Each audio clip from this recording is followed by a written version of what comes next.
On this episode, ChocoPro 178 had a very interesting one match event where we have an 8-man tag team with both featuring the Super Asia champion and the Super Asia interim champion on the opposite side of the spectrum. But the real question is who walks out of there as the victor? And also, day 5 of New Japan Pro Wrestling's World Tag League, which is going to be interesting. As you know, we are seeing some certain wrestlers who are now teams actually uh, undefeated, others who are not having so much luck, but we'll see what happens then. And also, going to review a past event by Yoshi Promotion, number 1 in Japan, Stardom 4, Tokyo Dream Cinderella Special Edition. So, let's get started with another episode of Deleted Wrestle Zone.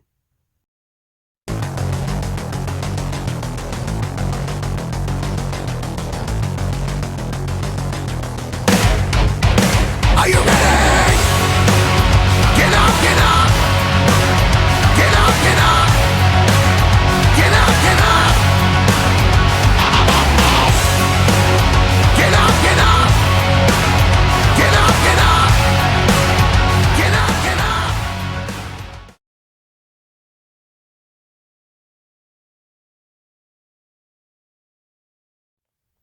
Welcome everybody to Deleted Wrestle Zone, all things that it's pro wrestling with AEW, NXT, New Japan Pro Wrestling, Impact Wrestling, the National Wrestling Alliance, various promotions, wrestlers, matches, and championships.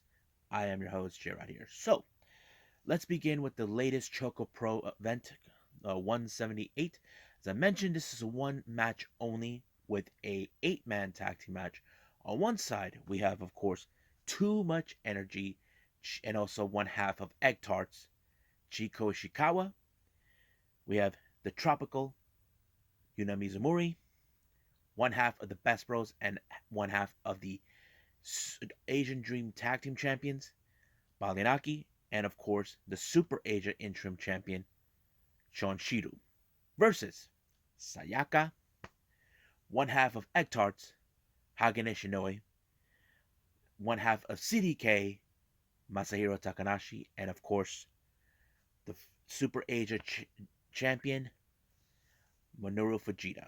Now, this was a very fun match. Now, anything was happening. I think there were a lot of great moments and a lot of parts where the referee knows he lost complete control. But there was a moment where, of course, we saw Masa actually put the referee in the other room and lock him in there. But there were moments where we saw Minoru Fujita and Chiko Ishikawa playing Janken. Basically, they were doing the whole Janken tournament. I saw Sayaka dealing with Yuma Mizumura outside of the building, while the others were strictly inside dealing with. We have Masa and what's his name, and Hagane dealing with Balian and Sean. It was like a very interesting matchup. There was like one of those things where there's like one person's on top of the other, kind of like see who's the power struggle within the group. However, like think the way this match ended was very not ironic, but more like symbolic. That it was Hagane who pinned his own tag team partner Chiko Shikawa, forced her to do this. Now I know this is something that we say, man, it is what it is. The match is what it is. But I'm sure that maybe one day we'll see Chief take on Hagane on a one-on-one match. I know that you see what you guys don't know, Hagane, he normally is quiet, but we'll see what happens then. Now for the Jonkin tournament, that was interesting.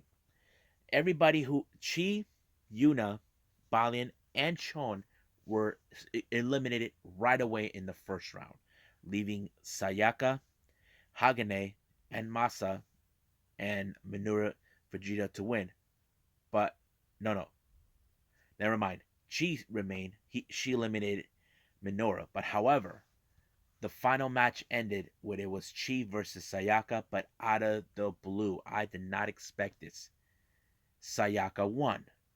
I did not expect it. But however, instead of her eating the chocolate, she gave it to Minoru Fujita, which is very strange. But I think it played a very symbolic reason. Maybe because A, he wasn't there was a lot of things about him that we did not know. It was translated by Balian that Minoru Fujita felt disappointed and sad that he was unable to be there in ChocoPro because, as you know, he's not a full time member of the ChocoPro roster.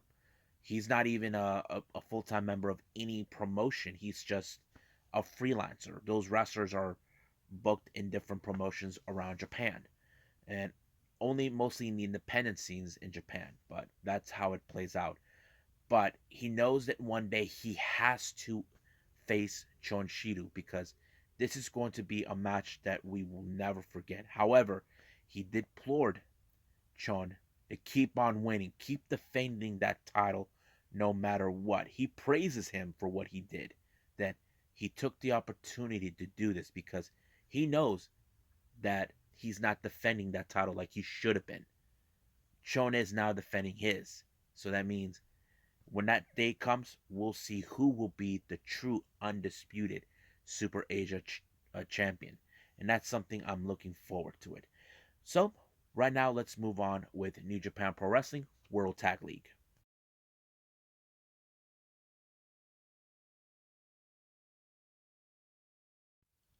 Okay, we're now in day 5 in World Tag League by New Japan Pro Wrestling.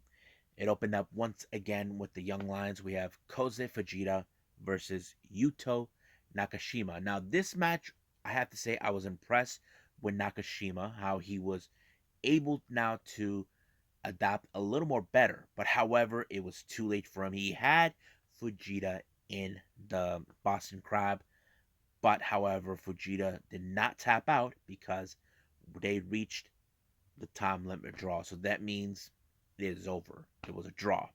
I know, Kojima feels disappointed that he had him. He probably thinking in the back of his head, I had him right there. And I think that's what is going in his head. He was close, but we'll see how far he progresses.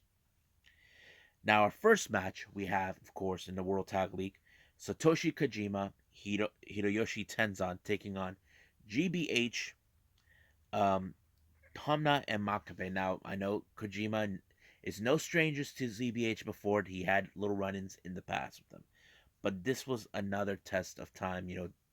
Two teams from two different veterans. See, that kind of plays out pretty well. But however, it was Kojima who actually pulled off the lariat onto Makabe, allowing himself to win the match. That gave him 2 straight points. Next match, we have Bullet Club, Chase Owens, Balak Fale taking on LIJ, Sanada, and Tetsuya Naito. Now, this, I have to say, finally, we can say Chase Owens solved the biggest puzzle that he's been trying to figure out over 3 years. If you guys don't know what I'm talking about, he did it, folks. He pulled it off. He pulled the Paradise Lock on Sanada. I was surprised that he was able to do it. Now, the first time he tried to do it was during the G1, where he teamed up with Kenny to do the preview matches, where, of course, Sanada was involved, and Naito too. But however, in this particular, during that particular match, uh, Chase Owen even asked, what's his name, Milano Collection TA, who is the master of it. But Sonata has been the much better master. But somehow Chase was able to pull it off, but it didn't mean anything. It was by symbolic that Sonata was able to pin Chase Owen to shut him up. So that kind of tells us that, Sonata needs to be a little worried now that his move is now, how do I say, exposed, and that sooner or later that he has to deal with it. Our next match, we got the United Empire, Aaron Henare Khan taking on Toru Yano and Hiroshi Tanahashi. Now, it's no secret that Khan is not familiar with these two men, with Yano and Tana. The reason I say this, Great Khan tried to retire Tanahashi, and Yano had dealt with him in the past with Khan in the past. Now, I would have presumed that somehow that they were gonna that the United Empire was gonna win this one, but somehow, as Kevin Kelly would say, my monitor went out. Yana pulled off the thing once again, allowing himself to win the match, and that pulled it off pretty nicely. The next match we have is House of Torture, Yujiro Takahashi and Evil taking on Chaos, Yoshihashi, and Hiroki Goto. Now these two guys, these two teams are not familiar. They are familiarized with each other. They have run-ins, and ironically, it was the same team that both Yujiro and Evil beat, along with Sho, for the 6-man Never Openweight Tag Team Championships. And once again, the spoiler had ruined everything for everyone, basically allowing themselves to win the match, as always, by using the garroted, using the low blow, everything, and giving themselves a winning match on this one. Next up, we got God, Tamatong, and Tongaloa taking on Dangerous Tekkers, our current IWGP Heavyweight Tag Team Champions, Zack Sabre Jr. and Taichi. Now, these two teams are familiarized with each other. They have dealt with each other in the past. Of course, Dangerous Tekkers have always said that they were a much better sufficient tag team than the God, but this time they prevailed. They pulled off another impossible. It was Taichi who pulled off the pin, allowing himself and Zack Sabre Jr. to win. And I think the God are livid. They cannot believe this has happened. So basically, they are still in a roll, except for that one time they did lost that one match. So we see what happens. And finally, our next match we have Suzuki Goons, Taka Michinoku and Suzuki Goon and Minoru Suzuki taking on Tiger Mask and Yuji Nagata. Now, as you guys know, Nagata and Suzuki are no strangers to each other. They have faced each other for many years. But the real question is who was going to pull it off. Nagata actually took out Michinoku in the pinfall to allow himself to win in a Tiger Suplex maneuver, and bam. And of course, Suzuki is livid once again, and I thought it was pretty cool. But however, the match ended where, of course, Chono showed up. As you guys know this or not, Chono, along with Tenzan and Satoshi Kojima, were once members of two different faction names. One was NWO Japan, and of course, and I forgot what was the other one. But it was a pretty good ceremony to end it. But I think it's going to see how far these guys progress in the World Tag League. Now, let's look at the points. What do we have? Now, we got Yano and Tanahashi with 4 wins and 1 losses, so that leaves them with 8 points. Makabe and Hamna, 0 points with 5 losses. Tenzan and Kojima, 2 wins and 3 losses with 4 points. Tiger Mask and Nagata, 2 points with 1 win and 4 losses. Goto and Yoshihashi, 3 wins and 2 losses with 6 points. LIJ's Sanada and Naito, 5 wins with a total of 10 points. So they're currently in the lead, but do not count them out yet because we don't know from here on out if anything would happen. Next, we got Dangerous Tekkers with 4 wins and 1 loss with 8 points. So basically, they're now defeated. Suzuki Goons, Suzuki and Michinoku, 5 losses with 0 points. Khan and Hanare, 3 wins and 2 losses. That's 6 points. Tonga and Tongaloa God, 3 wins and 2 losses with 6 points. Evil and Yujiro, 2 wins and 3 losses with 4 points. And finally, Fale and Chase, 3 wins and 2 losses with 6 points. Now, I do see both GBH and Suzuki Goon could be one of the few teams that could be eliminated sooner. We don't know for that for sure. If that's the case, we'll see in the next time when we follow New Japan Pro Wrestling. I believe the next one will continue with day 6 on World Tag League. I'm looking forward to see what's going to happen. I think I'm still waiting for some matches to take place between all of them. But right now, let's move on with Stardom.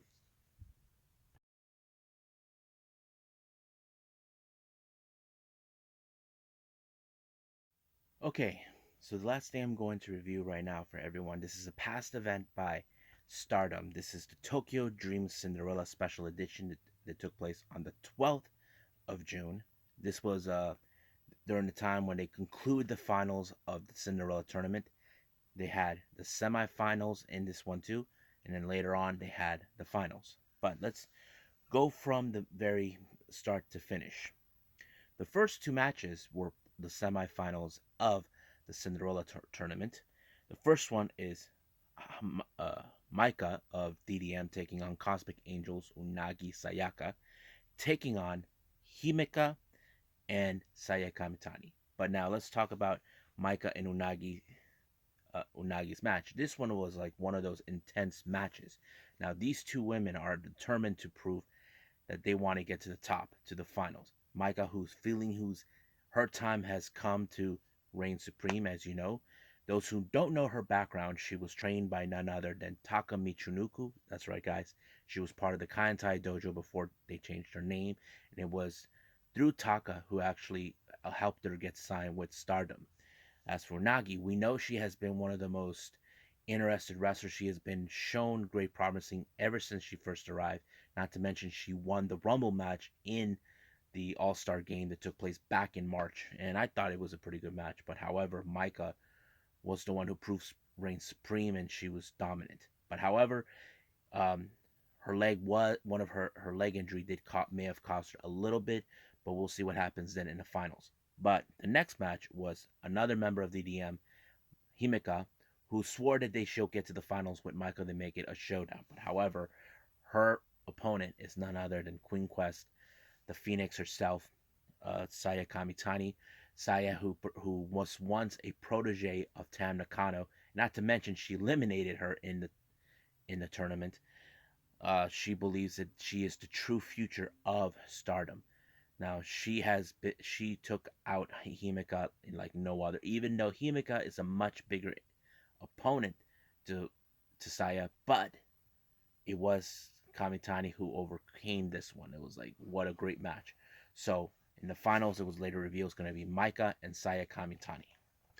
Now our next match was a very unusual setup, thanks to Julia from the leader of DDM. Julia, along with Natsupoi, came along.